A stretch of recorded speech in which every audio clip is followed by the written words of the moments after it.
Bismillahirrahmanirrahim. Assalamualaikum warahmatullahi ta'ala wabarakatuh. Alhamdulillah Rabbil Alamin. Wassalatu wassalamu ala asyrafil anbiya wa mursalin wa ala alihi wa sahbihi ajma'in. Alhamdulillah. And we have been discussing about how we are going to have physical wellness and our optimum health, and at whatever level, the spiritual, emotional, mental level, of how we're going to overcome this toxic lifestyle and the evil of the 21st century in terms of junk food, fast food, sugary food, and so on. And I have explained to you how we can actually transform our physical self through a holistic diet based on GF-bomb, that is green fruits, beans and legumes, onions, mushrooms, all types of mushroom, berries, fruits, and then herbs and spices. S is spice and herbs. And all these, if you take it, you have a wonderful diet, tasteful diet, and it is not boring. You have all the gifts of Allah subhanahu wa ta'ala, and you will be happy. But we are still not doing it because, as I mentioned earlier, we are addicted to sugar, addicted to junk food, addicted to fast food. So this addiction is going to cause a tremendous stress on our life, and we would then have all kind of problems from stroke, dementia, premature death, and whatever that you can name in terms of the lifestyle diseases that this 21st century civilization is going to face. So today I'm going to give you how we can shape our nafs towards peace and mutma'innah. Remember, as we talk about this whole rim of the three levels of our nafs, that means our self. When we are living in this world, our nafs, our self, consists of the SEMP, spiritual, emotional, mental self, as explained in our Positive Islamic Psychology Handbook. You can read our model and you can see the detailed explanation of how it is working. But I'm going to give you some tips today of how we can actually progress towards Mutma'innah.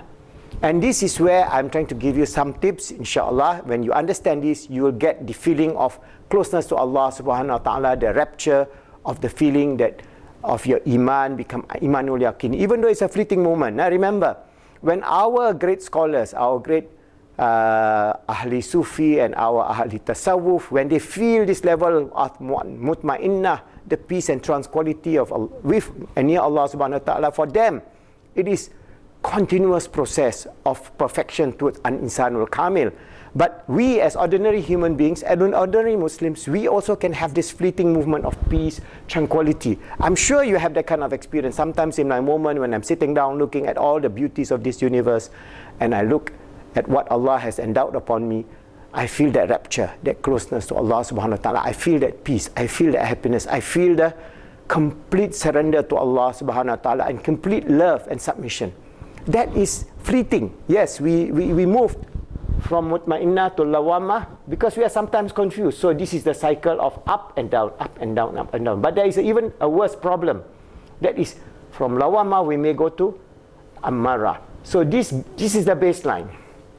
If I'm going to tell you how it's going to work, we want to shape our nafs towards the perfection of ourselves, we must know this baseline. This baseline is the lawamah. That means we are at the state in which we are confused.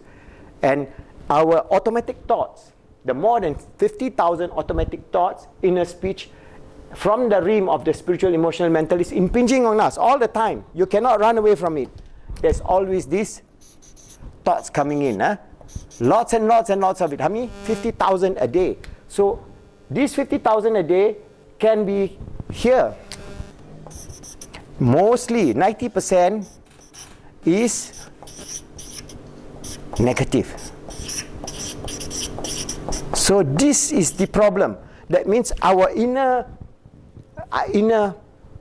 push towards us is evil, in the sense of our exposure to all the realm of our existence, the physical realm, the social interaction, the media, and then the inner speech is colored by that toxic lifestyle and toxic information that we are getting every day. So it is more than 90% negative. So how are we going to move upward?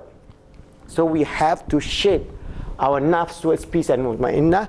And this is a process of muhasabah. This is a process of tafakkur. This is a process of reflection. You reflect about our lives. And there are a few techniques which I'm going to give to you in terms of psycho-spiritual techniques which you can use, and inshallah it will be very useful. First is, I've explained to you, you view yourself as being an observer to your life. That means you look, as you reflect, close your eyes, imagine that you are looking into yourself. This is being practiced by a lot of our Muslim Sufi masters. They look inside themselves, into themselves. So you are the observer.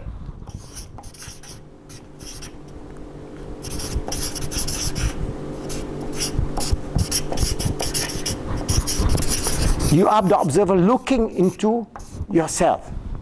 And you look into yourself, where are you? Are your inner speech automatic thought here or here or here?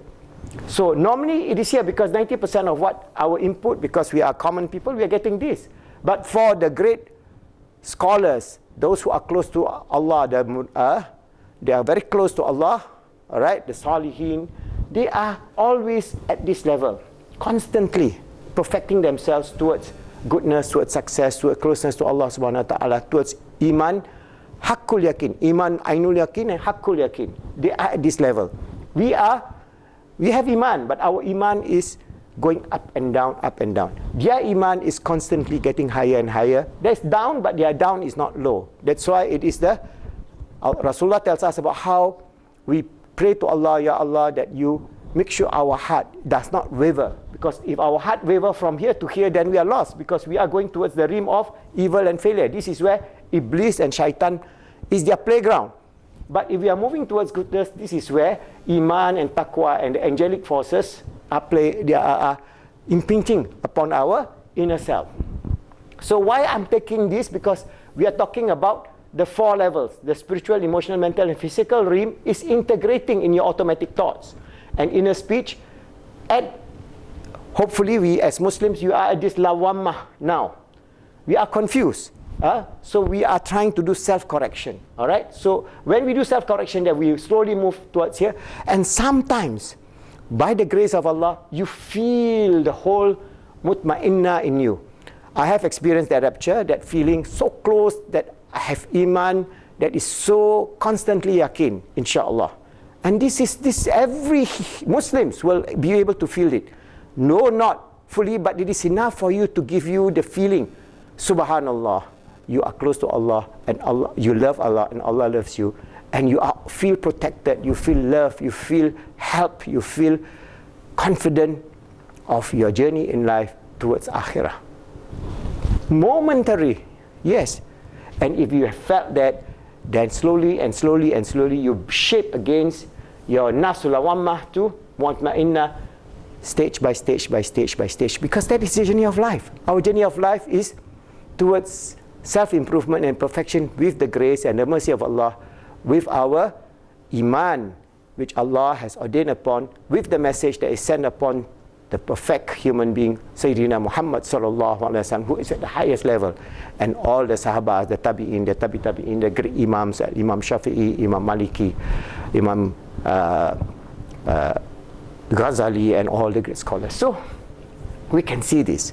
So why I'm giving this idea is because this, as an observer, you can see where you are. What are your thoughts? So every day when you close your eyes, reflect, whether it's in the evening, before you go to sleep, or early in the morning. This is a good time. As you're on your bed, you close your eyes, observe yourself.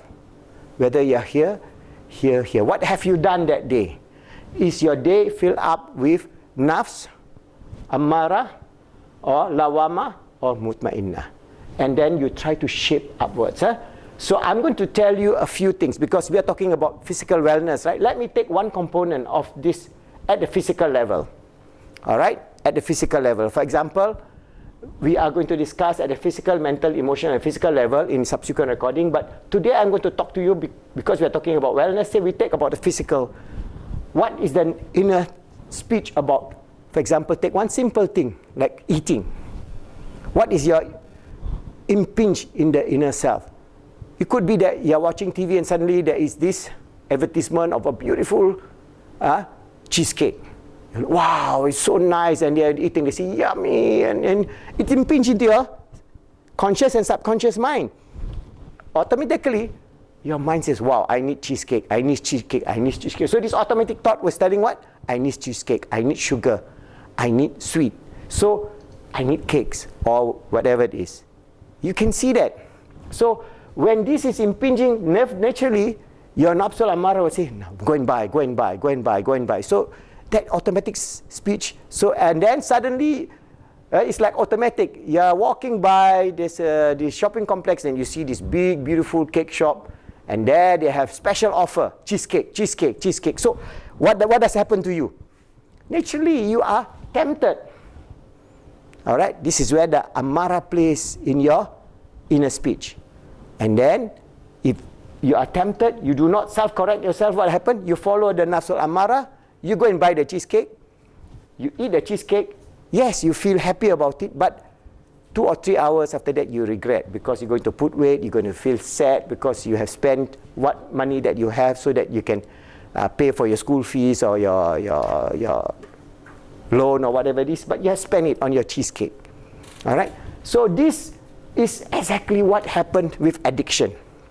Addiction to sugar, addiction to fast food, addiction to junk food. That inner speech is 90% negative. So to correct yourself, the nafs is trying to draw you down. All right? You are trying to push this nafs al-ammara to lawama. So what you do? You reflect about it, say, oh, I have this budget because I have to pay my loan, rather than I pay for this chunk of cheesecake and feed my family with some junk food. I rather not do it because my child is already having ADHD, so I have to cut down his sugar intake so that he doesn't behave like a monkey. And that kind of inner speech. So it's a countering this inner speech now. Your automatic thought now, you have to shape. Remember, these thoughts will always come. You cannot run away from it because this is what Allah has created us with, automatic thoughts and inner speech. That's why we are human beings. But we can shape it. Rather than confront it, we shape it by becoming an observer. All right? And then you come to some senses. Yeah, I saw the advertisement of the cupcake, this cheesecake and so on. I think I'll have to reduce my the intake of cheesecake because now I have high blood pressure. I already have a sign of having a problem with my health, with diabetics and so on. So I think I have to. So you begin to, the negative input coming in, you try to give a positive input.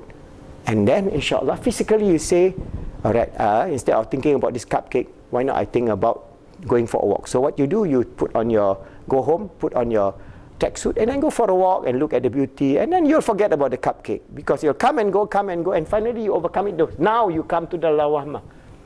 And then, slowly and slowly, you change your mode of living from the toxic lifestyle to a more positive and good lifestyle. Then you go to Mutma'innah and you get peace and happiness and success in this world and the hereafter. This is looking only at the physical realm alone.